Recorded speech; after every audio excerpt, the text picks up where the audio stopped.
hari ini nggak sengaja ngobrolin tentang fandom Korea ya, seru banget gitu. Karena kan di sana banyak fanbase-nya masing-masing, ya dengan artis-artis punya fanbase-nya sendiri-sendiri. Terus ditanyain Koreo, kalau Koreo sukanya apa gitu kan grup Koreanya. Saya bilang saya suka semuanya yang punya lagu enak. Saya bilang gitu. Jadi saya nggak pernah membatasi diri saya untuk ke satu ngefans sama satu grup tertentu. Kenapa? Karena kalau misalkan saya ngefans sama satu grup tertentu, artinya saya biasanya akan cenderung untuk tidak mendengarkan lagu yang lain. Apalagi kalau fanatik ya. Karena dari dulu saya memang ganti-ganti terus lagunya. Yang penting saya ngikutinnya lagunya. Mana lagunya seru, itu yang saya follow. Karena dari zaman dulu saya suka banget lagu HOT ya. Pertama kali saya dengar lagu Korea gitu ya. Tapi sebelum HOT ada lagi NRG Face dulu saya paling suka. Terus Biol. Nah itu lagu-lagu zaman dulu yang kayak tahun 98 punya lagu. Jadi udah sangat-sangat tua sekali dari awal waktu K-pop belum seperti seramai sekarang ini. Tapi zaman dulu tuh udah sangat-sangat keren sekali. Ya, terus saya demen grup SIS namanya grup perempuan, VinKL, itu yang kayak like super jadul banget. Mungkin teman-teman nggak semuanya tahu gitu ya. Dan dulu saya favorit banget dengerin lagu Hangbok, apa segala macam. Dan saya bisa dengerin semua lagu-lagu dari grup band yang berbeda-beda.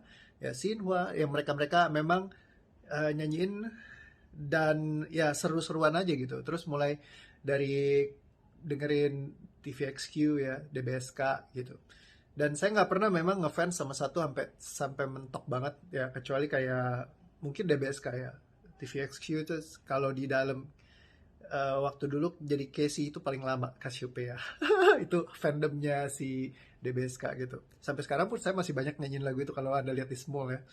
Eh, tapi kalau saya ngefans sampai saya nutup ya kayak fans buta gitu ya, nggak mau ngeliat lagi yang lain terus jadi musuhan gitu, ya itu rugi banget gitu. Saya sempat suka sama EXO misalnya ya, EXO itu banyak juga lagu yang saya suka, Electric Kiss, terus lagu Growl, lagu Universe, lagu eh, Nabi ya, Don't Go, dan banyak lagu-lagu lainnya yang memang saya juga demen gitu karena istri saya juga suka karena disetelin mulu. Awalnya saya juga nggak seneng gitu tapi diracun terus, ya udahlah lama-lama jadi didengar juga. Nah, eh, namun kalau misalkan saya ngefans sama satu fanbase, misalkan saya suka banget sama EXO, ya tentu saya nggak akan ngelihat ya biasanya tuh yang kayak punya klannya sendiri kan. Kalau fansnya EXO biasa sama BTS tuh, eh, kalau di luar sana image saya memang ya selama ini kalau ketemu tuh kayak kayak agak nggak mau, ah pokoknya aku sukanya EXO, aku nggak gitu suka BTS. Misalkan kalau yang suka BTS aku nggak terlalu suka EXO gitu. Nah tapi kalau saya memutuskan untuk saya bisa suka semuanya, kenapa? Kalau misalkan saya membatasi diri saya seperti itu, artinya saya jadi kehilangan keindahan-keindahan yang saya bisa dapatkan dari lagu-lagunya BTS juga. Karena menurut saya juga banyak lagu yang keren-keren, ya kan? Kita bisa denger Epiphany, Euphoria, kita bisa dengerin Fire, kita bisa dengerin Dope, kita bisa dengerin banyak lah lagu yang keren-keren gitu ya, Boy With Love, Anything gitu. Dan ada teman saya yang kalau denger begitu, aduh malas gitu, kayak kayak gitu begitu denger lagunya EXO misalnya orang BTS, terus orang BTS denger EXO gitu ya, kayak mereka kayak alergi gitu. Nah, uh, which is sebenarnya kalau kita memilih untuk kita jadi kayak ya udah gue bisa suka semuanya itu ya lebih ease aja karena fun banget, lagu mereka tuh keren-keren semua. Nggak semua sih, cuma maksudnya banyak lagu yang keren-keren. Jadi ketika karyanya memang luar biasa bagus, ya kita bersenang-senang dengan itu, nikmatin, enjoy, have fun gitu ya. Dan ketika kita memang nggak suka lagu yang itu ya sudah gitu kan. Jadi kayak masalah preferensi, jangan sampai kita membatasi diri kita hanya karena kecintaan kita terhadap sesuatu. Nah dalam kehidupan seringkali seperti itu.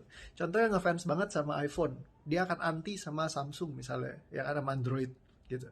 Yang fans banget sama Android dia anti sama iPhone. Ya kalau saya why not both gitu. Keduanya punya kekuatannya masing-masing. Satu Windows fans ya, satu lagi Mac OS. Mac OS tuh paling dewa, paling hebat, paling keren, bla bla bla bla bla. Ya ya memang ada bagusnya sendiri. Windows base juga ada bagusnya sendiri. Sama kayak ya Samsung sama iPhone juga dua-duanya ada bagusnya sendiri. Kenapa kita harus bergerak dari energi pilihan di mana kita menciptakan keterbatasan kita sehingga kita hanya bisa memilih salah satu hal aja. Bagaimana kita bisa expand ya, dan kita nggak menutupi diri kita terhadap satu hal, sehingga apa yang terjadi dalam hidup kita, kita bisa untuk melihat semua opsi-opsi yang ada di luar sana yang bisa membantu hidup kita menjadi lebih baik. Contoh misalnya waktu dulu saya pertama kali ketemu ada salah satu kenalan saya yang fanatik banget sama hipnoterapi misalnya. Dia hipnoterapi terus seumur hidupnya. Apa-apa ngefans saya hipnoterapi, hipnoterapi, hipnoterapi. Disebutin toko-toko hipnoterapi hebat, bla bla bla bla bla. Ya, saya mulai mengenal NLP waktu itu. NLP, terus yang dari kubu hipnoterapi mulai ngecap saya nih, wah orang NLP nih, orang NLP, orang NLP. Wah gila gitu ya. Langsung saya seolah-olah dimusuhin karena saya bukan orang hipnoterapi lagi. Ya, jadi lah gado-gado, ada NLP, ada hipnoterapi, ada neurosemantics, ada counseling, ada sistem energi misalkan EFT, gestalt terapi, anything gitu. Apa aja yang ada di luar sana. Kalau saya ya kumpulin aja ilmunya bagus-bagus. Kenapa harus kita memilih? Kalau kalau misalkan emang ada trouble, terus kita bisa punya segala opsi, multi tools yang bisa bantu kita, ya berarti kita punya satu kotak perkakas yang isinya semuanya, ada obengnya, ada palunya, ada apa segala macam. Kalau misalkan kita cuman punya palu, maka semua hal diperlakukan seperti paku. Ya kan, apa-apa ya diketok aja, kalau nggak dicongkel. Bagaimana kalau itu sekrup, tinggal Anda putar ulirnya doang, pakai obeng selesai gitu kan. Ya, setiap tools punya kemampuannya, kapasitasnya untuk nyeset masing-masing. Nah, eh akhirnya karena belajarin semuanya, baru bisa bikin Swiss Army-nya ya, jadi kayak disatuin. Ya, muncullah di OA misalnya ya, khusus spesifik buat beresin kayak trauma, fobia, segala macem, bantu urusan mindset, nata total hidup kita dengan waktu yang singkat banget gitu ya, dan precise. Hari ini saya nge-handle, kemarin ya, dalam 1 jam setengah, saya handle 3 orang, 3 case ya, masing-masing cuma setengah jam, 15 menit session, sekitar 15 menit istirahat gitu ya saya. Dalam 15 menit banyak gak yang bisa dicapai? Banyak loh. Kemarin urusan fobia ya. Saya kerjain kemarin yang trifobia, ya fobia terhadap bintik-bintik tuh yang kayak mata-mata banyak ya. Ya itu sebentar banget, sekitar 15 menitan lah selesai. Ya udah langsung hilang trifofobianya. Ya terus saya kasih lihat gambarnya, dia santai aja, nggak ada. Awalnya pertama langsung kayak gitu ya. Terus habis itu yang fobia lintah, ya langsung dia foto gini, lintahnya dipegang, ya saya aja males ngeliatnya gitu ya. Waduh, yang trainernya aja takut gitu, bukan trainer, fasilitator ya, fasilitator aja kabur gitu ya. Enggak lah, saya memang nggak niat buat sampai megang gitu, cuman saya nggak ada fobia terhadap lintah. Kalau tadinya orangnya sampai loncat di bangku kalau misalkan ada lintas saya bisa lari kata dia.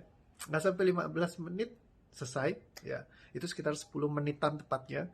Ya, jadi 5 menit diceritain saya punya fobia ini. Oke, kita mulai ya. Pas saya ngomong kita mulai, sampai selesai semua fobianya hilang 10 menit saja. Ya, jadi fobia dulu saya lakukan butuh selama 10 tahun ke belakang saya lakukan buat nge-handle fobia atau trauma seseorang itu mungkin butuh waktu yang sangat lama. Bisa sekitar 2 jam gitu ya, belum tentu selesai. 2 jam itu nggak beres loh, bukannya 2 jam beres ya. 1 tahun 2 tahun saya lewatin, belum belum tentu beres. Semenjak saya mengenal fast phobia cure lumayan gitu, tapi saya berasa kayak caranya masih masih bisa dioptimalisasi. Alexa, stop. Si Alexa berbunyi. Nah, dan ketika dioptimalisasi, sekarang ya jadi simple banget dengan sistem DOA ya. Fobia itu sangat-sangat cepat, sangat-sangat mudah diselesaikan. Jadi saya nggak tahu fobia Anda apa gitu ya. Eh, dan itu bisa membantu sekali untuk menyelesaikan challenge-challenge yang Anda miliki. Intinya dalam kehidupan balik lagi, kita tidak perlu membatasi diri kita terhadap satu hal, ya, sehingga kita bisa melihat dengan lebih wide scope. Dan kalau misalkan kita ngefans sama sesuatu, kita bisa jadi menutupi kebaikan di sesuatu hal yang lain. Ya kita ngeliatnya dari keburukannya, terus ya di label, terus kayak contoh pas politik misalkan ya, kita ngefans sama A, ngefans sama B. A lakukan apa aja, dianggapnya salah misalnya kalau kita ngefans sama B. Ketika B, kita ngefans sama A, B pokoknya lakukan apa aja, baik, buruk, benar, salah, pokoknya salah aja, nih orang nggak bener aja, nih orang konslet aja, selalu dilihatnya dari sisi yang jeleknya. Nah, jangan sampai kita mencintai segala sesuatu juga dengan berlebihan. Ya, jadi jadilah orang yang lebih bisa bijaksana, bisa lebih netral, melihat mana yang benar-benar baik, mana yang memang betul-betul baik, ya, dan yang salah ya memang salah, gitu. Itulah bijaksana, mengerti, memahami, ya, mana yang paling oke, mana yang tidak oke, dengan secara objektif kalau kata orang ya. Oke deh, see you again di video berikutnya. Bye bye, thank you ya.